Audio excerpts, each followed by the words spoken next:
Hello friends, life on earth channel में आपका स्वागत है। तो फ्रेंड्स, आज हम फिर से व्याकरण आगे का व्याकरण करेंगे, जो कि आ, अन्य विद्वानों के द्वारा है, अनेक विद्वानों के द्वारा है, ये सिद्ध किया हुआ। तो आप पहले तो हम इतना तो कर चुके हैं और ये काम आएगा सभी एग्जाम में। अभी बिहार स्टेट भी होने वाला है और एमपी सेट तो हो गया, लेकिन इसमें से क्वेश्चन आए हैं। और यूजीसी नेट जून में है, जून जुलाई में होती है, जून में तो होती है लास्ट जून से। तो बहुत ही महत्वपूर्ण है, क्योंकि आजकल कहीं से भी क्वेश्चन आ रहे हैं, तो डिटेल से पढ़ने की आवश्यकता है। यदि नहीं पढ़ के जाते हैं तो इसी में से क्वेश्चन आता है, फिर लगता है कि बहुत हार्ड क्वेश्चन आ गया है। तो ऑथेंटिक बुकों से डिटेल से पढ़ के रखना चाहिए, क्योंकि टाइम है तो इसका सदुपयोग पूरी तरह करना चाहिए। तो देखते हैं, कल पहले के क्लास में ये बता चुके हैं, तो फिर से यहाँ से रिपीट करते हैं। देखिए, विद्वानों ने के द्वारा वर्णित पाली भाषा का उद्देश्य है निम्नलिखित विद्वान और पाली भाषा का प्रदेश। तो कौन से विद्वान का प्रदेश है, तो देखते हैं।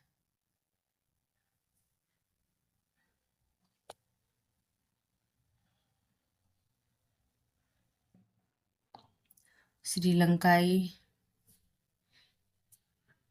श्रीलंकाई बौद्ध धर्म के हैं, तथा बौद्ध धर्म चाइल्डर्स का है। बौद्ध बौद्ध तथा चाइल्डर्स का है, मगध का है, पाली। और वेस्टर्न घाट ईस्टर्न कोनों का उज्जैनी तथा विंध्य प्रदेश का है। वेस्टर्न घाट, और इस प्रकार से क्वेश्चन में आ जाएगा, वेस्टर्न घाट करके और ईस्टर्न कोनों उज्जैनी विंध्य प्रदेश का है। ग्रियर्सन राहुल संकृत्यान है, ये मगध के हैं। ओल्डेनबर्ग कलिंग के हैं। और रीज डेविस कौशल का है। सुनीति कुमार चटर्जी मध्य प्रदेश की बोली के लिए हैं। और देवेंद्र शर्मा मथुरा के आसपास की भूमि है। देवेंद्र उदय नारायण तिवारी मध्य प्रदेश की बोली है। तो सर्वसम्मति से विद्वानों ने पाली भाषा का प्रदेश मध्य प्रदेश की बोली को स्वीकारा है। तो फिर यह प्रश्न में आ सकता है कि सर्वसम्मति से विद्वानों ने पाली भाषा का प्रदेश किसे माना है, तो मध्य प्रदेश की बोली को स्वीकार किया है। यह इम्पोर्टेंट है, वेरी इम्पोर्टेंट। फिर पाली की वर्ण वर्ण संघटना ध्वनियाँ। पाली के प्रसिद्ध व्याकरण कच्चायन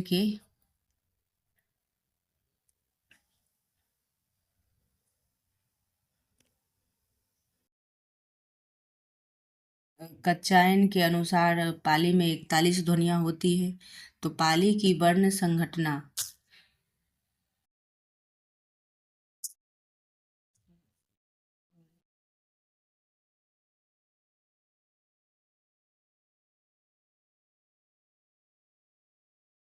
सॉरी पाली की वर्ण संघटना की ध्वनियाँ क्या है? पाली से के प्रसिद्ध व्याकरण कच्चायन के अनुसार पाली में 41 ध्वनियाँ होती हैं, तथा मोगलायन के अनुसार पाली के कुल 43 ध्वनियाँ होती है। तो यह भी इम्पोर्टेंट है।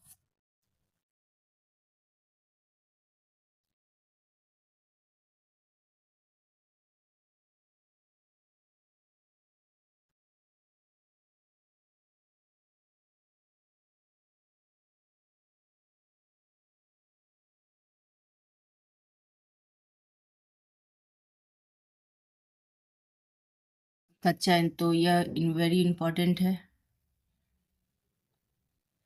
एक ही 41 ध्वनियाँ और 43 ध्वनियाँ तो किनकी है? तो पाली के में क्या है? कच्चायन के अनुसार, व्याकरण कच्चायन के अनुसार 41 ध्वनियाँ हैं पाली की। और मुगलायन के अनुसार पाली के कुल कितना है? 43।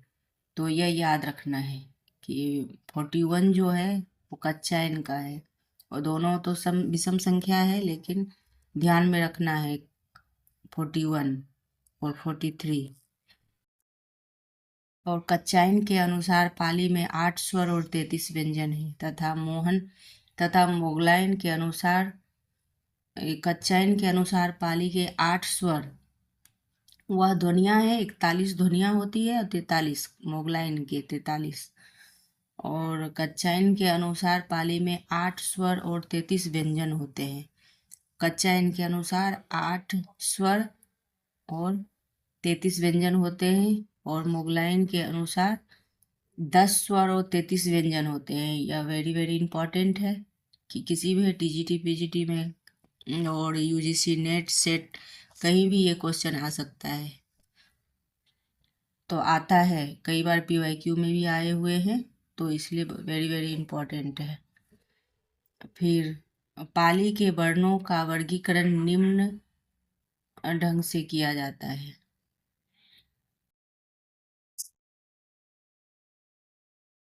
तो देखिए स्वर में क्या है पाली में। पाली में स्वर है हर्स्व। हर्स्व में क्या है मतलब छोटी की मात्रा अ ई उ ए ओ। और दीर्घ में क्या है पाली का है ये, और आ ई उ ए ओ, तो यह पाली का है। और व्यंजन में क्या है क वर्ग का सभी वर्ण और च वर्ग का सभी वर्ण ये व्यंजन है। ट वर्ग का सभी वर्ण, त वर्ग का सभी वर्ण। फिर और देखते हैं, अब प वर्ग का सभी वर्ण ये व्यंजन है। तो पाली भाषा की महत्वपूर्ण विशेषताएं निम्नलिखित हैं। तो कैसा है देखते हैं। अनुस्वार अंग पाली में स्वतंत्र ध्वनि है। तो यह भी पाली में पूछा जा सकता है प्रश्न में कि पाली में स्वतंत्र ध्वनि कौन सी होती है। तो अनुस्वार अंग वाली पाली में जिसे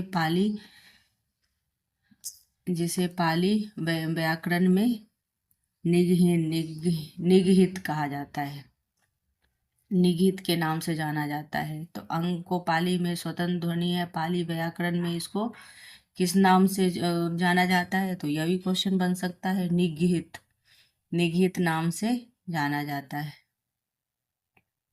यह वेरी इंपॉर्टेंट है। फिर टर्नर के अनुसार पाली में वैदिकी की भांति संगीतात्मक और बलात्मक स्वराघात भी थी। तो ग्रियर्सन और होला नाथ तिवारी में स्वराघात मानते हैं। तो टर्नर के अनुसार पाली में वैदिकी की भांति संगीतात्मक और बलात्मक स्वराघात थी। ग्रियर्सन और भोलानाथ तिवारी के अनुसार बालाघात स्वराघात मानते हैं, जबकि जूल ब्लॉक किसी भी स्वराघात को नहीं स्वीकार करते। तो डिटेल से पढ़ने में यह टर्नर के अनुसार है। टर्नर के अनुसार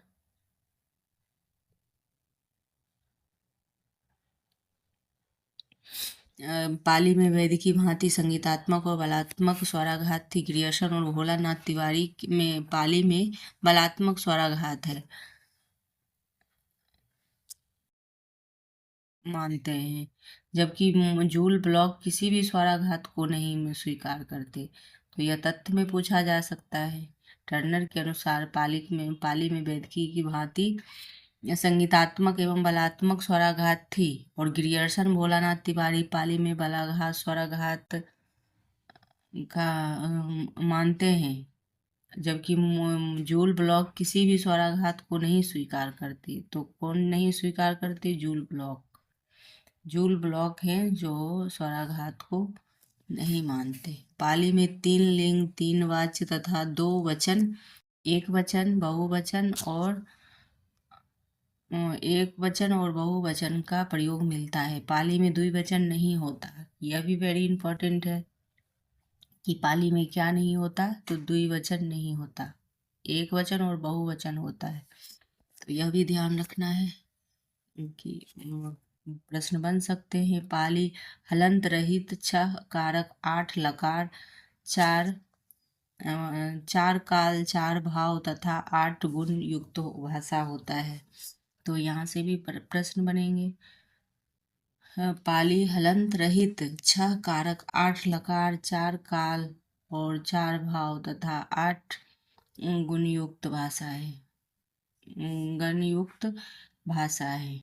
गण तो वो है ना, मात्रिक छंद में आता है गण, व्याकरण में, जो कि डिटेल से पढ़ना अलग क्लास में पढ़ेंगे। छंद, वर्णिक छंद, मात्रिक छंद, तो वही है। 4 काल, 4 भाव तथा 8 गण युक्त भाषा होता है। तो व्याकरण में मात्रिक छंद और गण होते हैं, तो उसके आधार पर यह गण युक्त भाषा है।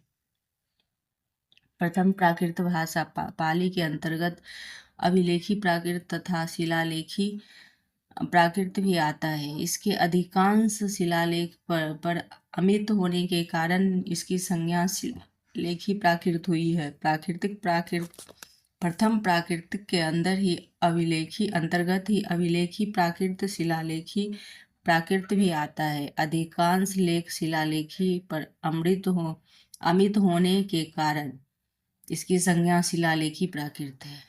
तो प्रथम प्राकृत में क्या है? शिलालेखी है, पाली। प्रथम प्राकृत को पाली कहा जाता है, यह ध्यान रखने योग्य है। यह प्रश्न में PYQ आ चुके हैं। प्रथम प्राकृत को पाली कहा जाता है। प्राकृत, द्वितीय प्राकृत मध्यकालीन आर्य भाषा को कहा जाता है। द्वितीय प्राकृत किसे कहा जाता है? मध्यकालीन आर्य भाषा को। प्राकृत भी कहा गया है। और प्राकृत की व्युत्पत्ति के संबंध में 2 मत प्रचलित हैं, जो निम्न है। प्राकृतिक प्राचीनतम जनभाषा है। प्राकृत प्राचीनतम प्रचलित जनभाषा है। नामी साधु ने जनभाषा है। नमी साधु ने इसका निर्वचन करते हुए लिखा है। अब ये साधु का नाम देखिए। नमी साधु ने प्राकृतिक प्राचीन जनभाषा का, ये नमी साधु ने इसका निर्वचन किया है। तो यह भी वेरी इंपॉर्टेंट है कि कौन से साधु का भी नाम पूछ सकता है, क्योंकि आजकल तो पता ही नहीं है कब क्या पूछ दे। तो यह प्राकृत के शुरू में ही है, जिसे नमी साधु ने इसका निर्वचन किया है। तो यह ध्यान में रखना है, एक एक बार पढ़ लेना है, तो कभी क्वेश्चन में आए तो कर सकते हैं अपन, क्योंकि ऑप्शन में क्वेश्चन आता है। प्राक एवं कृतम प्राकृत, अर्थात प्राकृत शब्द से इसका निर्माण हुआ है। प्राकृत का किससे निर्माण हुआ है? प्राक एवं कृतम प्राकृत इसका है। तो प्राक एवं प्राकृतम प्राकृत अथवा अर्थात प्राकृत शब्द से इसका निर्माण हुआ है, जिसका अर्थ है पहले की बनी हुई। जो भाषा मूल से चली हुई आ रही है उसका नाम प्राकृत है। नमो प्राकृते आगतम प्राकृतम। नामी साधु ने काव्य अलंकार में टीका में लिखा है कि प्राकृतेति सकल जगन जंतूनाम व्याकरणादि मृणाहत संस्कारः। अब संस्कृत के भी शब्द आ जाते हैं एग्जाम में, MP सेट में भी आया है। और जून के 24 जून के, ये जून में 2024 में आया है संस्कृत के ऐसे ही शब्द एग्जाम में। तो प्राकृते तो क्या नामी साधु का ये है। किस साधु का कथन है? नामी साधु का। तो यह ध्यान में रखना है। प्राकृतेति सकल जगन्तूना व्याकरणादि मृणाम, तो किस साधु का है? आ जाएगा प्राकृतिक में, तो प्राकृत में तो नामी साधु का ये है, मतलब ये कथन है।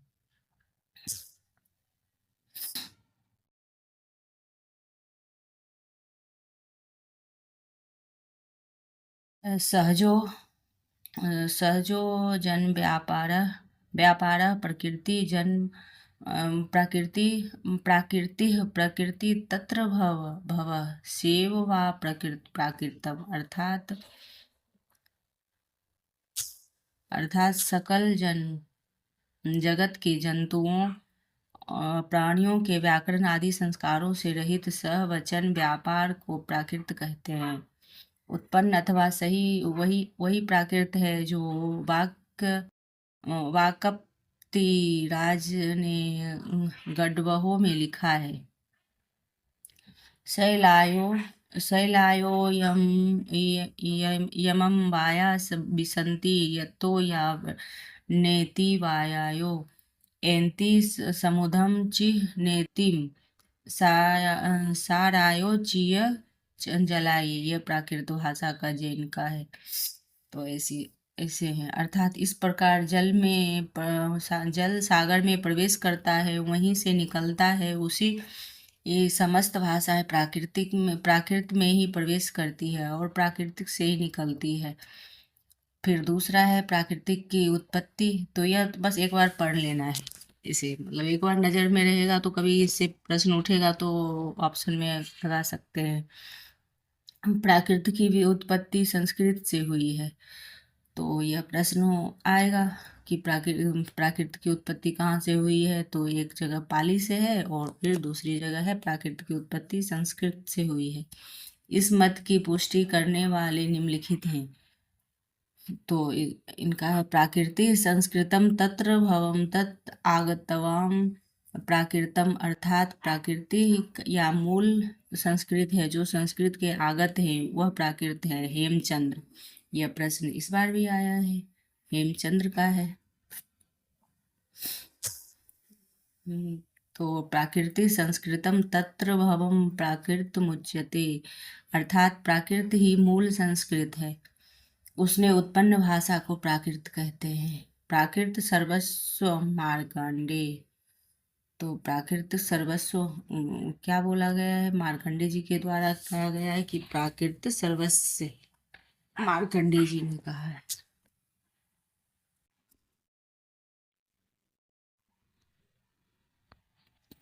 फिर आगे देखते हैं।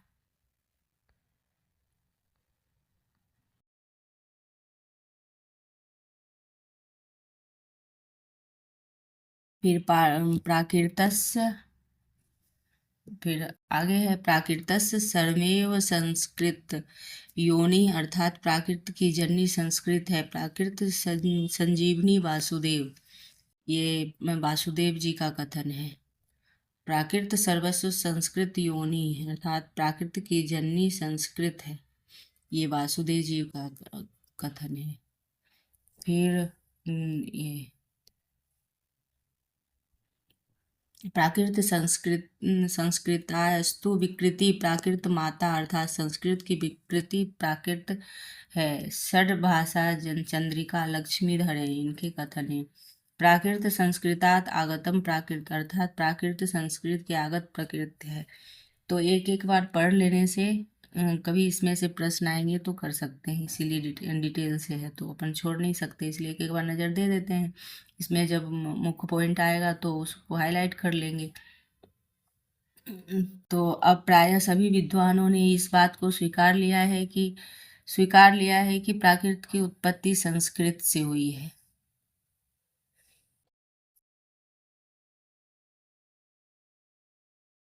द्वितीय प्राकृत को साहित्य प्राकृत भी कहते हैं। तो प्राकृत भाषाओं के विषय में सर्वप्रथम भरत मुनि ने नाट्य शास्त्र में विचार किया है। भरत मुनि ने अपने नाट्य शास्त्र में 7 प्रमुख प्राकृत तथा 7 गौण विभाषा की चर्चा की है जो अग्रलिखित है। तो देखते हैं भरत मुनि के अनुसार मुख्य प्राकृत और गौण विभाषा, तो इस पर ध्यान देते हैं। मागधी सावरी गौण विभाषा में सावरी कहा जाता है। तो यह प्रश्न बन सकते हैं भरत मुनि के अनुसार मुख्य प्राकृत और गौण भाषा 7 प्रकार के, भरत मुनि के अनुसार 7 प्रकार के हैं। अवंतिजा, आभारी और प्राच्या, चंडाली, सुरसेनी, संचर, सचरी, अर्धमागधी। तो इससे प्रश्न बनते हैं क्योंकि हरदेव बारी का ऑथेंटिक बुक है तो इससे प्रश्न बनेंगे। सुरसेनी, तो सचरी, अर्धमागधी, द्रावड़ी, बहलिक, उदरचा, दक्षिणार्थ। तो अभी लगे बिहार में भी सेट होने वाली है और प्रोफेसर की नियुक्ति होने वाली है, तो इसलिए डिटेल से पढ़ रहे हैं, कहीं से भी अपन बहुत कठिन कठिन वो याद करके जाते हैं, लेकिन आसान नहीं कर पाते हैं। वो अब कठिन वाला हो भी जाता है और तुक्का से, और आसान वाला नहीं होता है, गलत कर लेते हैं ऑप्शन में। तो इसलिए ये एक बार सब सब पर नज़र देने का रहता है। दक्षिणार्थ महाराष्ट्रीय वेनेचरी है। प्राकृत व्याकरणों में सर्वप्रथम नाम बररुचि 7वीं शताब्दी में आता है। इनके व्याकरण का नाम प्राकृतिक प्रकाश है, जिसमें 12 परिच्छेद हैं। तो प्राकृतिक व्याकरणों में सर्वप्रथम नाम किनके आते हैं? बररुचि का आता है। यह भी वेरी इंपॉर्टेंट है, यह वेरी इंपॉर्टेंट है। 7वीं शताब्दी में बररुचि आते हैं। व्याकरण का नाम प्राकृतिक प्रकाश है। बररुचि का क्या है? प्राकृतिक प्रकाश है, जिसमें 12 परिच्छेद हैं। तो हिंदी में भी आएगा ये, और व्याकरण में। तो प्राकृतिक प्रकाश किनका है? बररुचि का है, 12 परिच्छेद है। तो यह भी प्रश्न वेरी इंपॉर्टेंट है। बररुचि ने प्राकृतिक प्रकाश ग्रंथ में प्राकृतिक भाषा को 4 भेद बताए हैं, जो निम्नलिखित है। महाराष्ट्री, पैसाची, मागधी और सौरसेनी। बररुचि का 4 है। तो यहाँ पर वेरी वेरी इंपॉर्टेंट है। बररुचि के प्राकृतिक प्रकाश ग्रंथ में कितने हैं? 4 भेद हैं। महाराष्ट्री, पैसाची, मागधी, सौरसेनी। यह भी प्रश्न ही है, ये समझिए, वेरी इंपॉर्टेंट है। महाराष्ट्री, पैसाची, मागधी और सौरसेनी। हेमचंद्र ने अपने प्रसिद्ध ग्रंथ प्राकृतिक व्याकरण में प्राकृत के तीन और भेद की चर्चा की है, जो निम्न है। आरसी, अर्धमागधी, चालुकी, पैसाची और अपभ्रंश। हेमचंद्र को प्राकृतिक की पाणिनि माना जाता है। तो यह भी प्रश्न है, प्राकृतिक की पाणिनि किन्हें माना जाता है? तो यह PYQ आ चुका है, और फिर आगे भी आते रहेंगे, क्योंकि यह मस्ट है, वेरी इंपॉर्टेंट है। तो यह समझिए कि अपन क्वेश्चन ही कर रहे हैं। अपने व्याकरण के उदाहरणों के लिए हेमचंद्र ने भट्टी के समान एक द्वयश्राय काव्य की रचना की। तो यह वेरी इंपॉर्टेंट है कि भट्टी के समान एक द्वयश्राय काव्य की रचना की। हेमचंद्र की चालुकी पैसाची को ही आचार्य दंडी ने भूत भाषा कहा है। तो यह भी प्रश्न है कि हेमचंद्र की चालुकी पैसाची आचार्य दंडी ने किस भाषा का कहा है? तो ऑप्शन में आएगा भूत भाषा कहा है, भूत भाषा कहा है। महाराष्ट्री को प्राकृतिक व्याकरणों ने आदर्श परिनिष्ठित तथा मानक प्राकृतिक माना है। इस प्राकृत का मूल स्थान महाराष्ट्र है, और ये वेरी वेरी इंपॉर्टेंट। महाराष्ट्री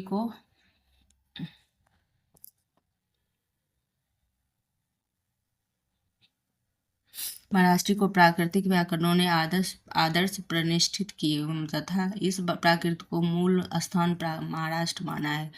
डॉक्टर हार्नले के अनुसार महाराष्ट्री का अर्थ है महाराष्ट्र। महाराष्ट्री का अर्थ है महाराष्ट्र की भाषा। तो ये महाराष्ट्र की भाषा महाराष्ट्र नहीं समझना है, क्योंकि इसका अलग है, मध्य प्रदेश आदि की जगह है। कि पहले पहले नाम दिया गया है, बाद में विभाजन हो के टुकड़े टुकड़े हो के महाराष्ट्र अलग बना है। पहले ये पूरे मध्य प्रदेश एक ही होता था। तो इसलिए महान राष्ट्र की भाषा है महाराष्ट्र। तो महान राष्ट्र की भाषा महाराष्ट्र है, हॉर्नले के अनुसार, के अंतर्गत राजपूताना तथा मध्य प्रदेश आदि आते हैं। तो फिर यह भी एक है वेरी वेरी इंपॉर्टेंट कि हॉर्नले के अनुसार महाराष्ट्री का क्या अर्थ है? राजपूताना और मध्य प्रदेश। एक मध्य प्रदेश भी याद नहीं रखना है, राजपूताना राजस्थान का पूरा पूरा प्रदेश, और मध्य प्रदेश तो पहले तो एक ही होता था, सभी एक ही स्थान में जुड़ा था, बाद में विभाजन से अलग अलग राज्य बटे हैं। तो इसलिए राजपूताना और मध्य प्रदेश आदि आते हैं महाराष्ट्र में। तो फ्रेंड्स, यहाँ तक हुआ, यह तो वेरी वेरी इंपॉर्टेंट है कि यहाँ से यहाँ तक तो याद करना ही है, वेरी मस्ट है, क्योंकि PYQ आ चुके हैं यहाँ से। यहाँ से बहुत ही इसमें PYQ मतलब है आए हुए सभी वर्ष में सभी सेट नेट में आए हुए हैं इससे। आरसी मागधी चालुकी पैसाची अपभ्रंश ये सब हेमचंद्र का है। भट्टी के समान माना है।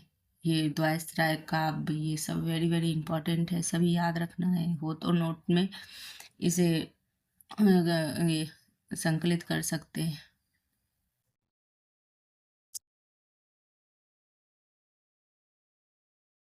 फिर हेमचंद्र के यह वेरी इंपॉर्टेंट है कि महाराष्ट्र का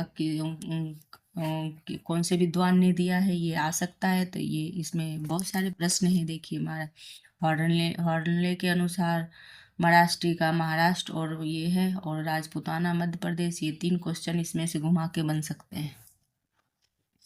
तो पूरा क्वेश्चन ही है, तो ये वेरी वेरी इंपॉर्टेंट और मस्ट है। तो फ्रेंड्स आज इतना ही व्याकरण में है, और आगे और भी पढ़ेंगे। तो फ्रेंड्स लाइक एवं सब्सक्राइब कीजिए, जिससे कि मैं जब भी वीडियो डालूं तो आपको सूचना मिल जाएगी। इसलिए सब्सक्राइब कीजिए। अभी MP सेट का एग्ज़ाम हुआ, UGC नेट और BPSC मतलब बी सेट बिहार स्टेट में एग्ज़ाम होना बाकी है, और बहुत ही 10,000 के करीब आ रहे हैं वैकेंसी। तो इसलिए बहुत ही उपयोगी क्लास है, तो हम लाते रहेंगे। Thank you friends, thank you.